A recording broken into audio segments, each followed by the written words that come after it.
September 8, 1941, the noose closed around a city. German forces, advancing rapidly across the Soviet Union, had reached the gates of Leningrad, the city of Peter the Great, the birthplace of the Russian Revolution, home to nearly 3 million people.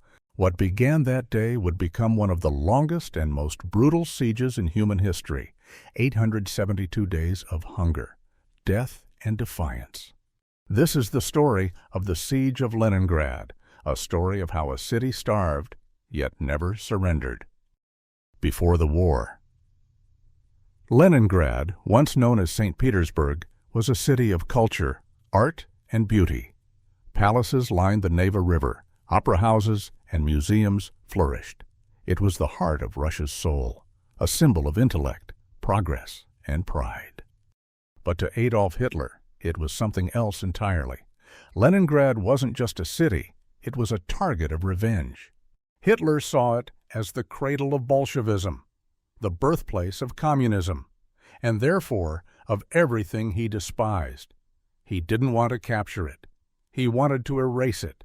In his own words, "The city must be wiped from the face of the earth.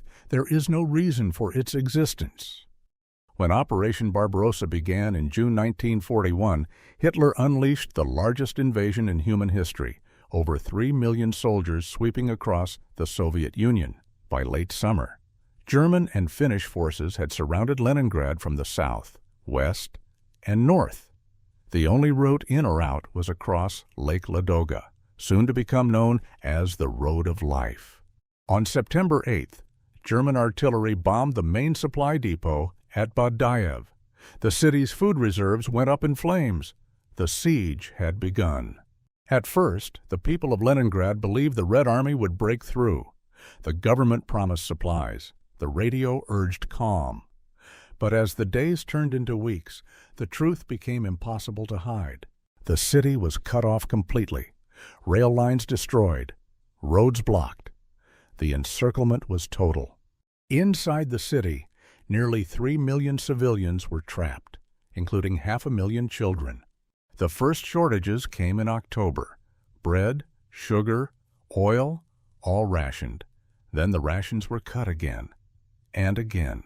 By November, the official daily bread ration for workers was 250 grams, less than 1 slice.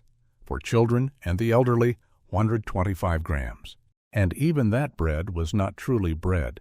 It was made from flour mixed with sawdust, ground-up cellulose, and wallpaper paste. One survivor later recalled, "It wasn't food, it was survival." As temperatures dropped below 30 degrees Celsius, the power plants failed. Water froze in the pipes. People chopped up their furniture for firewood. The elegant city of palaces became a frozen grave. The winter of 1941 to 42 was the coldest in decades. Snowdrifts buried the streets. Bodies froze where they fell. The air was filled with silence, broken only by the sound of artillery and the cracking of ice. By January, 100,000 people were dying each month. Most didn't die from bombs. They died from starvation. People ate anything they could find: cats, dogs, rats, glue from wallpaper, leather belts boiled into soup. When even that ran out, darker stories began to spread. The city administration recorded thousands of cases of cannibalism. Mothers disappeared. Children vanished. The human body had become both victim and food. A diary entry found years later read, "My brother Kolya is gone. We do not ask where. We do not ask anything anymore." And yet, even as they starved, the people of Leningrad refused to surrender. Factories still operated, even without heat or power. Workers collapsed at their machines, only to be replaced by others too weak to stand. Schools held lessons in cellars. Musicians continued to play. In December 1941, the composer Dmitri Shostakovich, trapped inside the besieged city, began writing what would become the Seventh Symphony. Leningrad. It was a piece of defiance, a musical weapon against despair. The notes were copied by hand, smuggled across enemy lines, and performed by starving musicians. Many could barely hold their instruments, One violinist died just days after the concert. But when the final movement rang out over the radio, broadcast to the world, and even through loudspeakers aimed at German lines, it carried a message louder than any gunfire. You will not break us. As the city starved, the only hope lay across Lake Ladoga, a vast, frozen expanse to the east. When winter froze the water solid, Soviet engineers carved a makeshift supply route across the ice.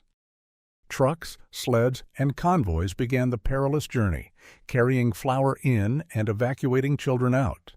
The path became known as the Road of Life. But the Germans knew. They bombed it relentlessly. Convoys vanished beneath the ice. Drivers froze to death in their seats. Yet still the road held. By the spring of 1942, over 500,000 civilians had been evacuated. But millions remained, even when the lake thawed. Barges and boats took over, dodging bombs to bring food. The supplies were never enough, but they meant that the city would not die. Through 1942 and 1943, life in Leningrad settled into a grim rhythm of survival. Each day was measured in grams of bread and minutes of warmth. Diaries from the time show not just despair, but endurance. "I must live until tomorrow," one girl wrote. "If I can live one more day, I have won." Civilians volunteered for defense. Artillery units on the outskirts bombarded German positions day and night. Children worked in factories producing shells and rifles. Even as starvation raged, the Soviet authorities kept the tram lines running, not for transport, but as a sign that the city still functioned. A tram, moving through a wasteland of ruins and snow, became a symbol of defiance. By late 1943, the Red Army began to turn the tide. The battles of Stalingrad and Kursk had broken the German advance. Now it was time to free Leningrad. On January 12, 1943, Soviet forces launched Operation Iskra, Spark. After weeks of brutal fighting, they managed to open a narrow land corridor along the southern shore of Lake Ladoga. Trains finally began delivering food into the city.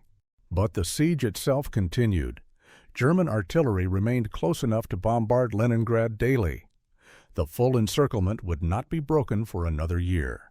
Finally, on January 27, 1944, Soviet troops drove the Germans back for good. After 872 days, the siege was over. Church bells rang across the city. Fireworks lit the frozen sky. People wept openly in the streets. But for many, there was no one left to celebrate with. More than 1 million civilians had died. Whole families were gone.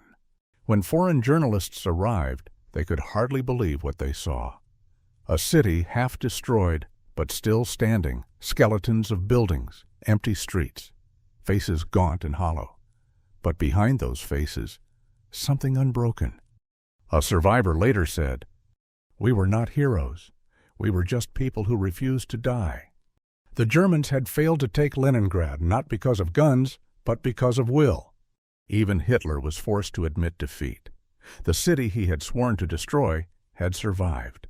The Siege of Leningrad remains one of the greatest human tragedies of the 20th century. Estimates vary, but between 1 and 1.5 million civilians died, most from starvation, cold, or disease. More than 700,000 were buried in mass graves at Piskaryevskoye Cemetery, where an eternal flame now burns.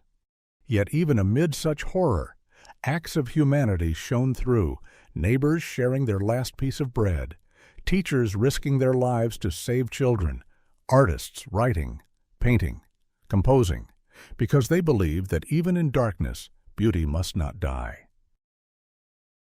Today, in modern St. Petersburg, memorials line the streets. The word blockade is carved into granite. On buses and buildings, a simple phrase remains. This city survived. The Siege of Leningrad was not just a military event. It was a test of civilization itself.